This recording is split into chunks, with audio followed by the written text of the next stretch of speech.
götun og svona, þá sáum maður Geir og maður sá Snæfellsjökul þegar var heiðskýrt. Snæfellsjökul. Og þetta var eins og perla að hafa þetta út gluggan alltaf og kom heim. Þess vegna var þetta alveg kúvending þó að héti einbýlishús koma hér á kjallarahæð, jarðhæð. Og mér fannst ég sita lægra en jörðu þegar ég var þetta inni. Þá moldarhaugarnir voru svo miklir. Ég satt lægra en moldarhaugarnir. En hérna, hefur þetta alltaf verið áhugamál hjá þér að vinna? Nei, það hefur ekki verið. Hvernig stendur þetta það? Allt í einu fer maður úr stigahúsi og niður á jörðina. Nei, það var það ekki. Það kannski það bara blundaði í genóna með eitthvað svoleiðis. Þú skilur hvað við, ég þurfti bara að laga þetta. Já.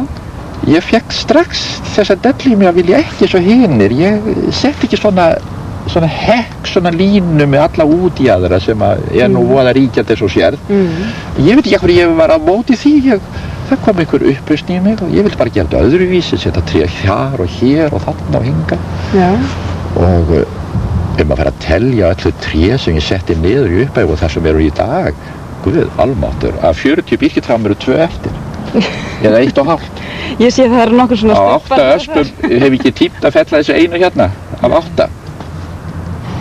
En hvers vegna felldur þetta? Strax að þau fara eitthvað að ignorera mig og fara að gefa of mikla prósentu skugga inn í lóðina svona gagnvart húsi og öllu. Já, þá var bara saugin komin á stað. Já. Ég er ekki hræddur við það. Nei. Það er bara, það fara að stæðilustu tré, það bara svo sé, það bara saugin á það. Sól og skuggi, það er í réttur hlutallegin sem ég hef það núna í dag finnst mér. Ég held líka þó nokkuð í haust. Segðu mér þetta furutré hérna, mér finnst það mjög skemmtilegt, svona dálítið öðruvísi furu heldur en maður ekki að venjast. Já, þetta er nefnilega fura sem enginn vildi á sínum tíma. Já. Í skógrækt, ég fór í skógrækt hérna Reykjavíkur, til Fossvogi. Ég man ekki, ég held að þetta var bara, skellti svo strax niður, mér lá svo óskaplega að koma einhverjum trjám niður. Ég bara gott, það var ekki bara sama sumarið.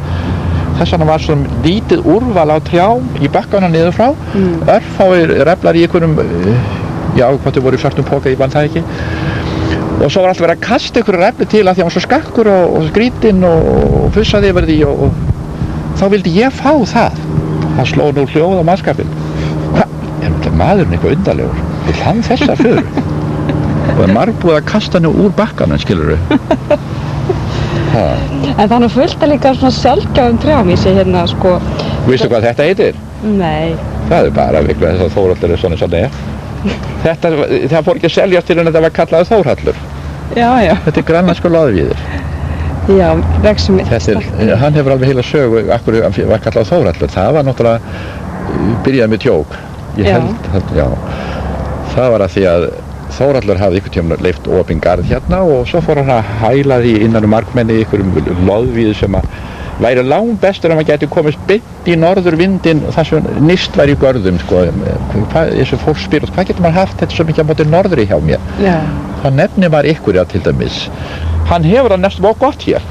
Hann þarf að vera nógu cool sko, svo hann verið kompakt og þéttur. Þá fór fólk að spyrja eigið þið hennar loðvíðir hérna, hvaða loðvíðir segir, já, og það ítir loðvíðurinn af fólkinu bara sem íslenska venjulega loðvíðir. Nei, það er ekki þessi loðvíður. Ég heyri þess að sögu svona frá ákveðnum gatninni. Já, Þórhallur var að segja þetta, getur hann ekki verið grænlenskur? Skotir, og það fór svo í pirrurnar á ákveðnum sölumanni og allt þetta, hann heyrði þess að sögu aftur og aftur. Heyrðu, við merkjum bara víðurinn Þórhallur, við stöndum ekkert í þessu leikur. Nei. Og eftir það er hann ekki seldur undir öðru nafni Þórhallur. Það er ekkert annað. Skilurðu mig? Já. Það þýðir ekki, þetta vefst fyrir fólki, þú sér þetta er loði, þetta hagar sig alveg sem loðvíðurinn. En þetta eru smá blöð eins og á brekkuvíði. En þetta er nefnilega grænlensku loðvíður. Við erum með loðvíð miklu stærri blöðum. En þetta er náttúrulega náð, þetta er alltaf sömu ættinni. Svo ertu náttúrulega með hérna alveg sko glás af fjölæru. Já, þetta er náttúrulega lang líftmargt að þessu hérna. Hérna hvítt hinum megin, hérna sérðu ranunculus parnasifólia, hérna, þú veist hvað það er náttúrulega? Sjálfsög, ég læði mér í latínu. Þetta er kallað kalksóli. Kalksóli, já. Það er mjalla hvít og svo skemmtilega. En svo ertu með líka fallegan gróðurskála. Já, hann kom nú svolítið seinna. Sko, fyrst var þessi verund þarna, hún var komin til svona verund, það átti eftir að setja steipuna í mótin bara, það var ekki búið að því, en Guð hjálpa oss, í 70 bændi hæði við sjó hérna í Bjárbæjarhverfi og halda að maður geti dekkað borð út á verund. Við prófum þetta nokkru sinni, það dró alltaf fyrir sól þegar það var búið að dekka borðið, svo ég heyrði þetta, ég stend ekki í þessu svona dellu, sko. Og þá liði ykkur örfá ár eftir við komum hérna, þá vildi ég gera bara til leif og sótt upp þetta og allt það. Kannski við hvað bara að tala mikið um það, að þessu var nú hafnað og það var hafnað í annað skiptið og enn var sótt og það kom svo langt að menn trúðu jafnvel að Þórhall ætlaði að kæfa alla á súrefnisskorti hann í svo skála fyrir mánu vera og maður króaði þessi pínu dag og gerði skjólum úr gleri þetta sést nú allstaðar í Evrópu og hvar sem þið ferðist og komið hver einasti maður sem ykkur másinn hefur smá glerskála. En þú lítur nú eiga einhverja svona uppáhaldsplöntur eða ekki, Garðar? Það eru alltaf uppáhalds hverju sinni sem það til dæmis eru bara í svona blóm og annað. Ég hef nú oft síðan í betri blóma þessi hérna gett í hana ákalís hérna en þetta hérna blá áhallega. Þetta vöndur. Þetta heitir dvergvöndur. En hérna ertu sko með bílastæði? Já, ég legg þetta svona orðið undir því að bíllinn getur auðvitað staðið framar. Það er engin ástæða að keyra hann alltaf inn í eldhúskrókinn. Nei, svona eins og Ég er ekki alveg snýð, þetta er alveg orðið sesonært hjá mér, þetta er alveg komin, skilur, ég er búin að slípa þetta gjörsamlega og sumar það ég fyrst að fara að dalletar að koma hérna út, bíllinn fram, ok, og svo er þetta einhvern tíma sett með haustun eftir hendinni dregið til hliðar og Þetta er nú engin smá þetta er svona sópur, alltaf myndi ég ekki segja purpur og sópur, þetta er sko gullsópur, rauð útgáfa af honum. Ég hef kannski sagt þér að þú veist að þú hefur séð svona geislasópur og náskýrt í, þetta er bara stærra. En þessi er ekkert mjög algengur, er það? Nei, sjálfur sér kannski ekki, en vegna þess að þessi Citrus scoparia, hann gengur ekki út í görðum.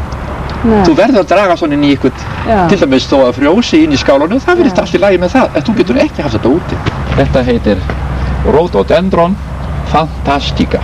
Það er svo góð latínu. Maður lærir allar plöntur fyrst á latínu. Maður leggur einhvern veginn metna sín í það. Þessi hérna með sem að blómstrar fjólubláur? Þetta er Rhododendron russatum, sennilega frá Rússunum. Og hún er smáleg, sko. Þetta sem hún sér hérna, er komið í staðinn fyrir það sem búið er. Það voru hér túlupannaveisla hérna með inntröðina.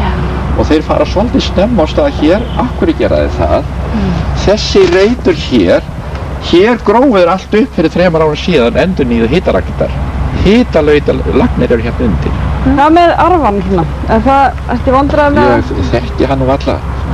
En þú leifir þessu aldrei vaxa á sál sér. Það er galdurinn. Mér finnst stundum að fólk tekur til hendin og brettur upp ermarnar. Þá er arfinn búinn að blómstra og setja 100 pínulitlu korni sem heitir fræ. Og það hefnir svo heldur betur árið eftir.